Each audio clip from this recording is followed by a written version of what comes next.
Pascal Arbillot, hilarante dans la comédie Pension complète diffusée ce mardi 28 mars au soir sur C8, aura vécu une idylle par le passé avec le défunt acteur Artus de Penguerne. CIST notamment grâce à lui qu'elle avait fait ses premières armes au cinéma, dans son film Grégoire Moulin contre l'humanité. Dans ce long métrage, la comédienne incarne Odile Bonheur, une jeune femme qui change la vie d'un homme pourchassé par la malchance, joué par Artus. Mais étant très discrète sur sa vie privée, l'actrice ne s'est jamais réellement exprimée sur cette romance. Ce que l'on sait, CIST qu'ils ont fini par prendre deux chemins différents, tout en conservant une relation respectueuse et amicale. On peut également imaginer que la comédienne a beaucoup été attristée par la mort de son ex-compagnon, en 2013.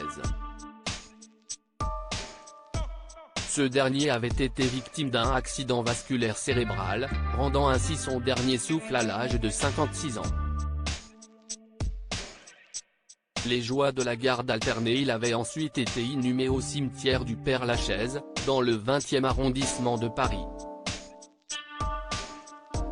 Le grand public retiendra ses rôles, à la fois secondaires et marquants, dans La Cité de la Peur, dans Le fabuleux destin d'Amélie Poulain ou encore dans Agathe Cléry, en 2007.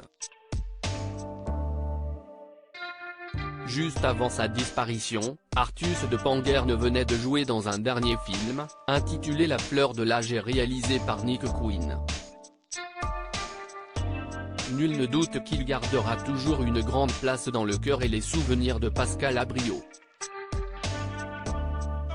À noter que, hormis cette ancienne histoire d'amour, on sait également que Pascal Arbillot a partagé la vie de l'acteur et réalisateur Bruno Chiche, et qu'elle a eu un fils en 2005 prénommé Léonard, et ce malgré les difficultés qu'elle a pu rencontrer à cause de son endométriose.